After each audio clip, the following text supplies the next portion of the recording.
stuff comes through when we're in the 2D phase. So, because at this point, we can change ideas really quickly. It's just on a piece of paper. We can still change it around, decide what we want to do. We also pick where we want the points of interest in the dungeon. Where are they going to be? Where do we want to have like a really cool bridge, or maybe like a series of doors that are going to open with really awesome animations? Like, where do we want to pull the player's eye? We decide all those things here while we're in this phase. So here you can see an example of one of these layouts. This is Grim Batal Dungeon, which will actually be coming in Cataclysm. So you can see a quick view here, like all those bees on the map, those are actually where the bosses are going to be. You can even see in some cases like where we want the boss to path. You can see some arrows kind of directing where the player is going to go. And this is the basic form of this. We start with a layout like this, and then we decide, okay, who are these bosses going to be? Are they going to use the room? Are they going to use their environment as part of the fight? And when we decide something like that, it needs to happen here, because those are assets that we've got to generate and have ready to go for the fight. So here's another example. This is Icecrown Citadel coming in patch 3.3. You guys are going to get to take on Arthas.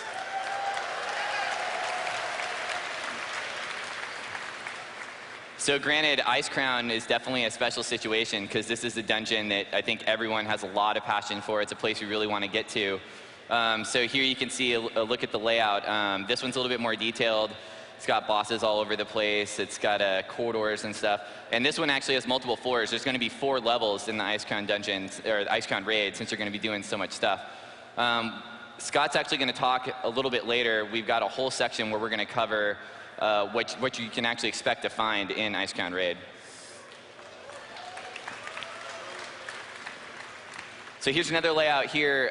This one is actually of the Halls of Origination.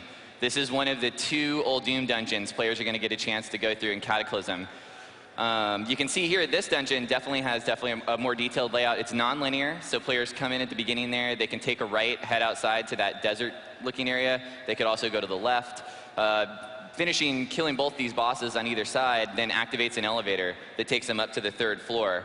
So all those in that 3rd floor there, you can see there's 4 chambers. There's 4 bosses. This is actually a huge dungeon. It's got 7 bosses total in it. So, you know, some dungeons we just want to have a little bit more of an epic feel. This was Old Doom. We really felt like there was a lot of lore here. There was a lot of things we wanted to talk about. So this was a place where we could go ahead and add a couple extra bosses, and it's worth the work to do it here. So from this phase, we basically go into what we call a blockout. A blockout is a really basic form of the dungeon, but now it's in 3D. This basically means we can get in there in the game, we can play around in it, we can get a feel for the space, make sure there's enough room to fit the boss, the creatures that we want to spawn there, and make sure they fit.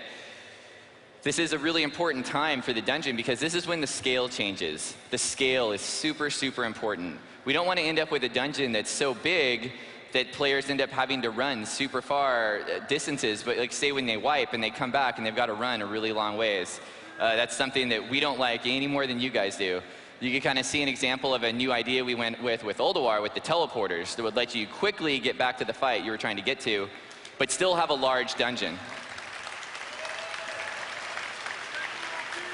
That concept of teleporters, definitely something that we'll be carrying forward into Icecrown Citadel. You'll definitely see that idea again there. So once we get to this phase of the blockout, it basically goes off to an artist at that point, because we feel really good about it. We feel strong about the dungeon. We're ready to go. Let's get it to the artists and let them start working their magic on it. So here's a couple examples of a blockout. This is what we like to call designer art here. Gladly, you guys don't ever have to play in any of these, but here you can just see it's just basically a quick look at what the insides of a dungeon like this would look like, just enough that we can get it in the game and make it playable. So this is a view of the Old Doom dungeon that you saw a little earlier on the layout. So that's where you come in, you can choose to go left or right, and then there's an elevator shaft there in the middle. These are the kind of things we want to just get started early. Here's another view. This is a section actually in Icecrown Raid. And then I've got an in-game shot of just to show kind of the level of detail of how low level this stuff is. It's just kind of a quick view of what it looks like when we're working our way through. Now from here, basically we can kind of get into things like dungeon interaction. And this is where we talk about things like elevators, doors, and things that move around and kind of like give the players a chance to interact with the dungeon in a different way. So these would be things like, remember, like say the bridge from Serpent Shrine Cavern that led to Lady Vaj. That would be an example of an interactive item. We have to think about those things early and get them to the artists so we can make sure that we have tech that supports what we want to do. Malagos, where the floor blows up underneath you and everyone lands on the drakes. That's something that we really have to think about and decide, do we want to spend the time on that? Is it worth it to do something like that? And I think in that case it really is, because it plays into the fight so well. At that moment, the floor breaks, everyone falls, people that haven't done the fight freak out. And that's something that we want, some of those moments. In some places they fit, and we just have to think about them early and make sure that they go in the right places. And these are things that we work really closely with the art team on. I mean, without having the support of the art team, there's no way we could finish all the things that we want to do for any of these dungeons. And then from here, it basically goes to art. They start off with these amazing concepts, and this is kind of where we get inspired of what we want to do. An example of an awesome one is actually from Utgard Keep, that in that first room there where there's all those flames blowing out of those giant furnaces. That came in as a concept piece. Originally, we just had that as, we thought it was maybe going to be a room full of blacksmiths kind of deal, just slamming some hammers on anvils.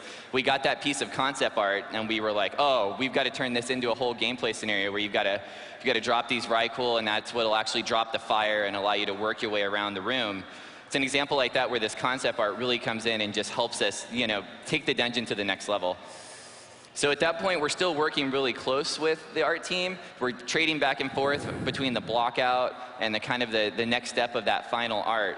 And from there, it kind of moves into that next phase where we can start getting some design in there of the actual creatures, the trash, and what players are going to interact with. We've got a couple concepts here. Some art. This is a piece for Ice Crown Raid. This is a shot actually of Abyssal Maw. In the dungeon in Abyssal Maw, which you get to in our new zone, the Sunken City of Ashir, this is one of the first dungeons. We have an elevator inside of the dungeon, and the elevator actually fills with water and moves you up to the next level, and this is a shot of that.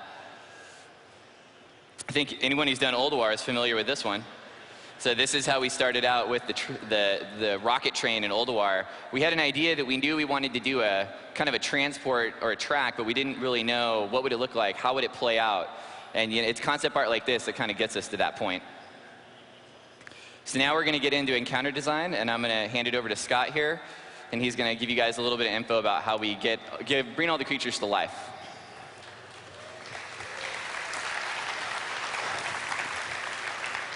Hi, everyone. So the very first thing we do when we start talking about an encounter is actually just sort of brainstorming creative ideas.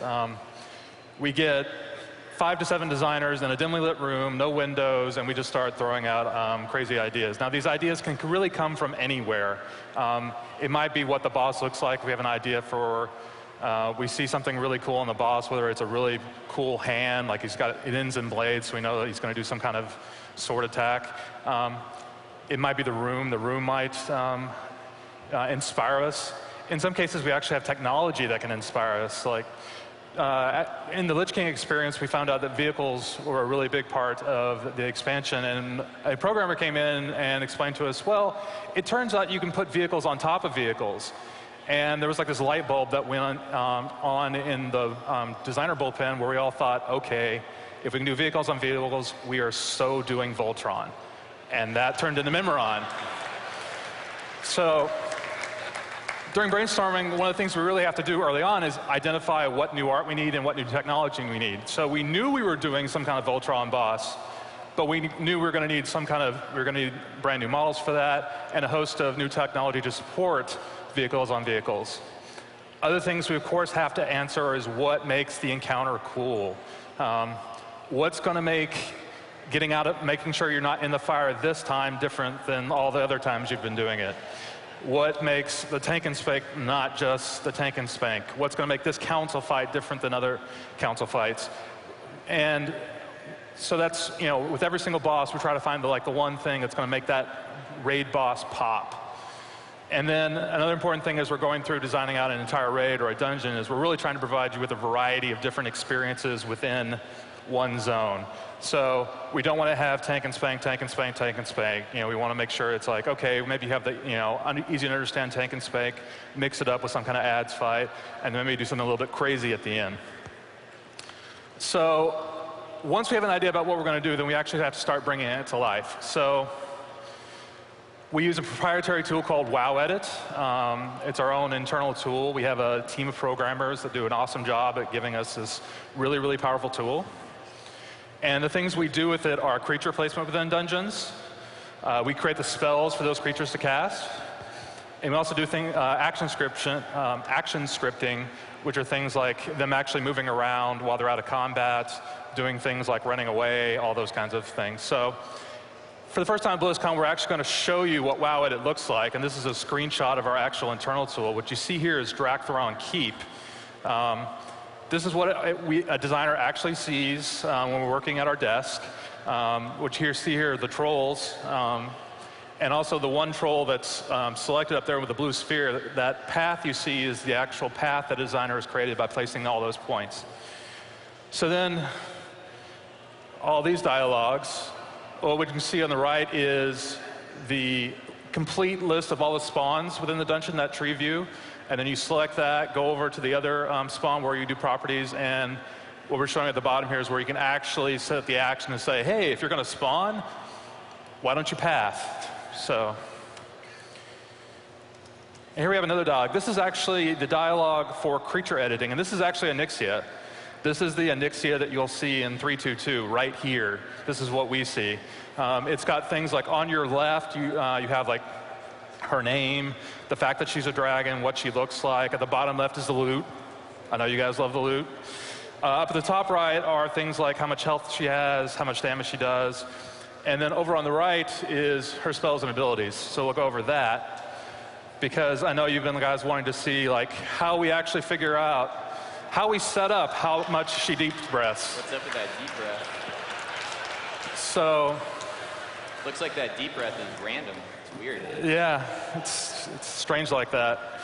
So you can see here, we actually can set random ranges for abilities. Like at the very top, you see Dragon Tail Sweep. That happens every 15 to 20 seconds. There's some randomness there. So that's what sometimes confuses all of you about just how, oh, she deep breaths more. Well, some of that's just because there's a range where that happens, and sometimes you fight her and you got a little bit unlucky and she did it more. Sometimes you got lucky and she did it less. And we'll move along. And so after we've set up all these encounters, we've got it all working, then we go into a serious playtesting mode. And we play the dungeons first. One cool thing about the encounter team is that there's 5 of us. And that makes for playtesting dungeons really, really easy, although someone has to tank and someone has to heal, and we have to figure that out, and usually there's fighting about that. So we play the dungeons, go through a whole ton of iteration with the dungeons. We play it first time before anyone else sees it. You know, start doing a boss fight and goes like, oh, that went way too fast, or oh, that was way too much damage. Oh, what just happened? Sometimes that happens. And then after we get done with it, we send it off to QA. They start they're looking for bugs, but they also give us a lot of actual feedback about the dungeon. They come back and say like, hey, these were our impressions of it. This was really fun. This sucked. This was the coolest thing we've ever seen. And then you get to the point where, all right, PTR happens, and then we put everything on the PTR. We do listen to the feedback. We love hearing things on the PTR from people doing the raids, the dungeons.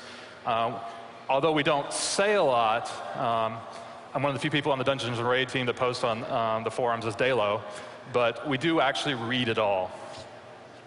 So now I'm going to turn this back over to Corey, who's going to go through Cataclysm dungeons, and you'll slowly start seeing what you have coming forward in the next expansion.